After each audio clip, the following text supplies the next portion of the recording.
Hello friends, and welcome back to our homestead. Today we'd like to share with you another wonderful and simple and nutritious side dish that can be served at Thanksgiving table or any other holiday table. Or you know what? Even any weeknight table really, because it cooks pretty quickly and it's super nutritious and delicious as well. So what am I talking about? I'm talking about roasted acorn squash. So acorn squashes cook pretty quickly. They can be done in a sweet version with maple syrup and walnuts, or they can be made in a little bit more savory way with spices, with cheeses. So you can go either way and they're both going to be delicious. So today I want to show you how you can roast acorn squash in a more savory way to serve for your Thanksgiving table. And also, in case you don't like acorn squash, which I think it's versatile, it's amazing, you guys can go ahead and try to cook this little guy. Sometimes they grow big, sometimes they grow little. It's another form of winter squash. I think it's called kabacha. Kabacha. I think it's called kabacha. Anyway, so I've grown them in the past, but mine were a lot bigger. Anyway, so let's cook these beautiful acorn squashes. So let me show you the ingredients we're gonna need. And you know what? These ingredients are usually already in your pantry anyway, or in your spice cabinet. So there's nothing extra you have to run out and buy, because like I said, most homesteaders, most cooks, we have it in our pantry or in our fridge already. All right, so I'm gonna need good quality olive oil. So I have lots of olive oil. I'm gonna need some breadcrumbs, and in my I'm having Italian breadcrumbs because they already have a little bit of herbs in them, but we're gonna add more. Then we're gonna need good quality of Parmesan cheese, and mine is already grated Parmesan cheese, so it's much easier to work with. I'm gonna need some paprika. Black pepper, regular black pepper, and I'm going to be using today herbs de Provence, simply because that's what I like. I like the aroma of these herbs, and I think it's a really good combination. But you can use Italian herb as well. If you want to use fresh, hey, go ahead and use fresh as well, whatever you like. But like I said, this is going to be more on a savory side. My oven is preheating to 375 because we're going to be roasting at 375. So let's get cooking. Okay, I'm going to start by, they're already nicely washed. So I'm just going to open this guy up. I'm going to remove the top and the bottom. It will be easier for me to work with. Okay, so I'm just going to slice them off.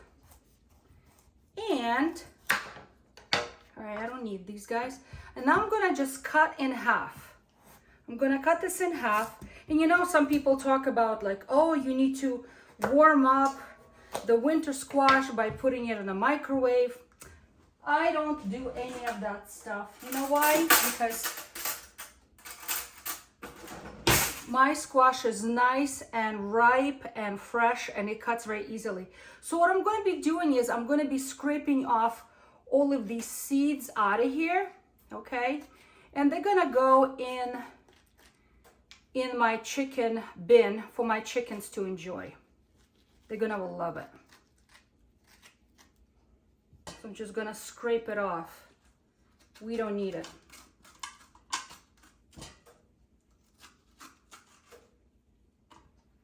It's a pretty simple process. Just scrape with a spoon and out it goes. Okay.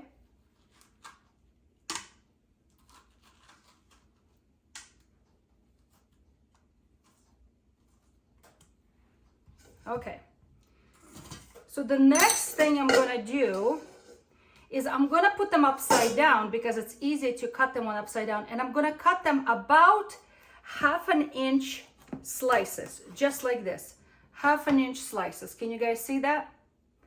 All right, so I'm gonna keep the skin on because they keep shape very nicely when they are roasting with the skin. If you prefer to cut the skin off, that's fine. You may do that. That's absolutely fine.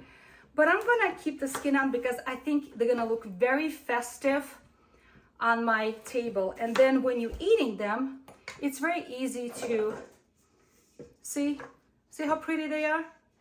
So I'm just gonna slice them all up.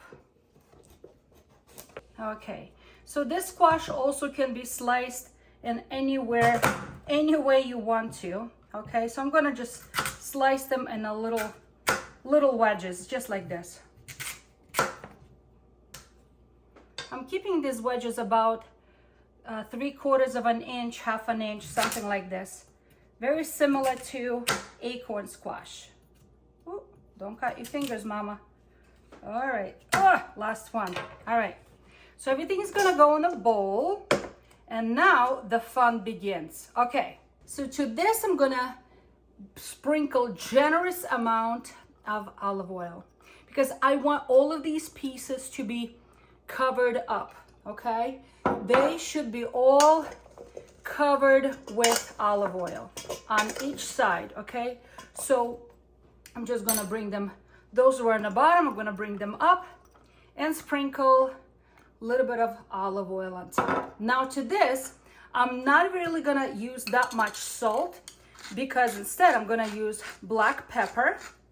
I'm gonna use that black pepper, and if you like even spicier, pepper flakes will work very nicely. Also, I'm gonna be using, let me grab a teaspoon. Also, I'm gonna be using some paprika, okay? So I'm gonna be sprinkling about 1 teaspoon of paprika, okay? I'm gonna gauge to see if I need to add more. Also, I'm gonna be using herb de Provence, and I'm gonna be using a good, generous 2 teaspoons as well. So 1 teaspoon now, and then when I toss it, I'll add more. Also, I'm gonna be putting 1/2 cup of grated Parmesan cheese because again, I want everything to be coated nicely. Okay, let me toss this around because I know I have to add more because we want all of these pieces to be married with all of this goodness, okay? So I think I'm gonna add a little bit more black pepper on top because I tossed everything around, okay? I'm gonna be adding a little bit more dried herbs de Provence. And I think I'm gonna sprinkle just a tad more of paprika, okay? Let me add a little bit more Parmesan cheese, all right? Just like this. Okay, let me get the roasting pan ready. Okay, so I have this beautiful roasting pan that I can use, and you guys can use anything you want. So I'm just gonna put some generous amount of olive oil on the bottom because I don't want anything to stick to the bottom when they are roasting. And I'm just going to arrange them beautifully on the bottom, just like this. Okay, and I can alternate in between acorn squash and my kabocha squash. Kabocha is a kabocha. I'm not sure how to pronounce it. So I'm just gonna put them all down here, okay? And I did not forget about the breadcrumbs because the breadcrumbs, my friends, are gonna go on the top. You know what? I probably should have used a bigger roasting pan than this. This is kind of small. I need a bigger one. Okay. I definitely need a bigger one, but I don't have one right now. So it's gonna have to do with what I have.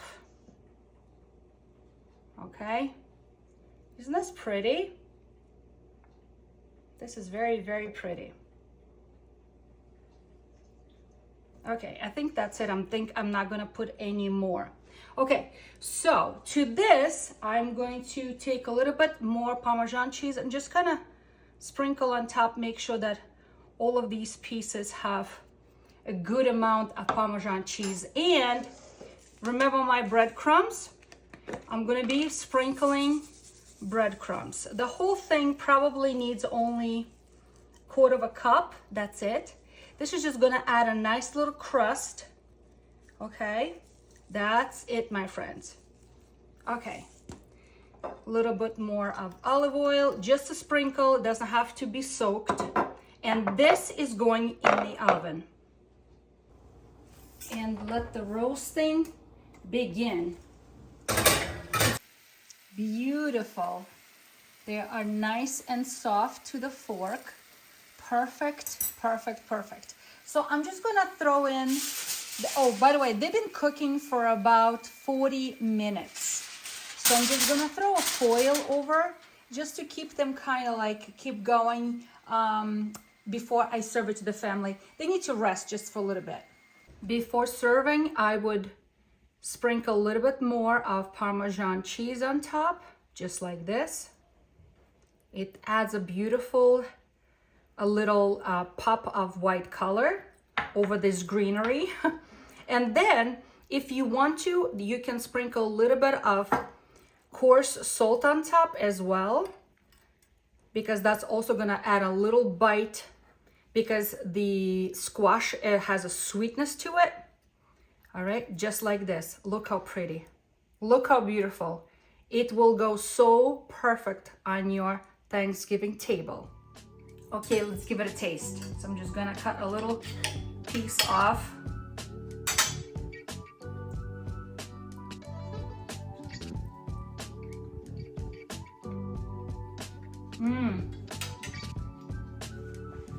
Oh, it's so good. I can taste the Parmesan, I can taste the herbs. It is absolutely beautiful.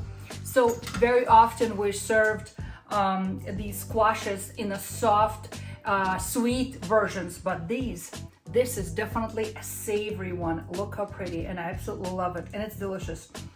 So friends, I hope you have a chance to make it for your Thanksgiving dinner as well.